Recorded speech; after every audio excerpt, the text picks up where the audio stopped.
Shalom, kita bertemu kembali melalui renungan harian HKBP Resort Sutoyo pada hari ini, Rabu 14 Juni 2023. Kita berdoa. Damai sejahtera yang daripada Allah Bapa yang melampaui segala akal adalah kiranya menyertai hati dan pikiranmu di dalam Kristus Yesus Tuhan kita. Amin. Firman Tuhan untuk kita hari ini yaitu yang tertulis dalam Matius pasal 19 ayat 29. Dan setiap orang yang karena namaku meninggalkan rumahnya, saudaranya laki-laki atau saudaranya perempuan, bapa atau ibunya, anak-anak atau ladangnya, akan menerima kembali 100 kali lipat dan akan memperoleh hidup yang kekal. Dalam bahasa Batak, jala genub na manadikon haha anggina, ibotona, amana, inana, anakonna, haumana manang jabuna pe ala niguarhu, majalo may marlopit-lopit akup nii, tianonna hanguluan nasa liling ni lelengna. Demikian firman Tuhan. Saudara yang terkasih dalam nama Tuhan Yesus Kristus, apa motivasimu mengikuti Yesus? Ingin mendapatkan keuntungan pribadi? Ingin hidup tanpa masalah? Ingin hidup sukses dan nyaman? Atau karena kamu sudah yakin bahwa Yesus adalah sungguh-sungguh juru selamat kita? Firman Tuhan hari ini mengundang kita untuk melihat motivasi kita dalam mengikuti Yesus.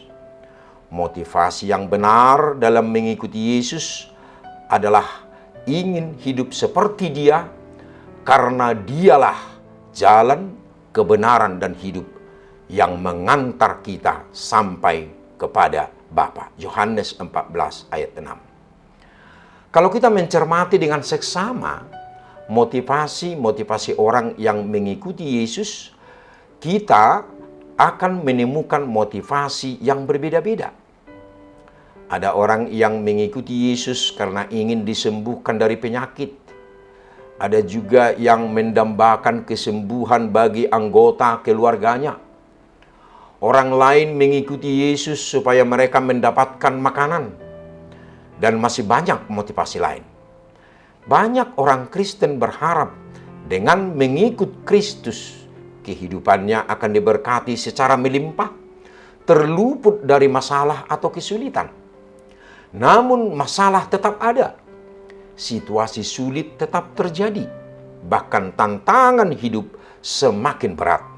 Mereka pun berpikir, apa bedanya dengan orang-orang di luar Tuhan? Malahan secara kasat mata kehidupan orang-orang dunia sepertinya jauh lebih baik. Akhirnya kita selalu mengeluh, menggerutu, dan terus mempertanyakan upah mengikut Kristus. Saudara yang terkasih dalam nama Tuhan Yesus Kristus, Petrus pernah mengalami pergumulan yang sama. Ia merasa banyak berkorban dalam mengikut Kristus. Kehilangan tempat tinggal, sumber penghidupan, kenyamanan hidup, dan kebersamaan dengan keluarga. Tentunya ia berharap mendapatkan upah dari Tuhan selama di dunia. Apa jawaban Tuhan? Setiap orang yang telah berkorban dan mau membayar harga demi Dia akan menerima kembali 100 kali lipat dan akan memperoleh hidup yang kekal. Berbicara tentang upah, seringkali fokus kebanyakan orang Kristen semata-mata uang, harta, atau kekayaan materi. Yesus sendiri menegaskan bahwa setiap orang yang mau berjerih lelah baginya dan kerajaannya akan mendapatkan upah yang jauh lebih berharga dan lebih mulia dibandingkan dengan kekayaan materi sebesar apapun. Dan kalau kita mengutamakan Tuhan, kerajaannya dan kebenarannya semuanya akan ditambahkan kepada kita. Matius 6 ayat 33. Berkat materi itu bonusnya. Jadi tidak ada kata sia-sia, berjerih lelah, dan berkorban bagi Tuhan.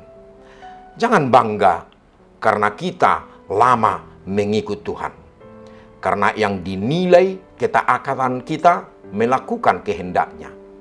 Banyak orang yang terdahulu akan menjadi yang terakhir, dan yang terakhir akan menjadi yang terdahulu. Matius 19 ayat 30. Apapun tantangannya, jangan pernah undur dari Tuhan, sebab penderitaan zaman sekarang ini tidak dapat dibandingkan dengan kemuliaan yang akan dinyatakan kepada kita.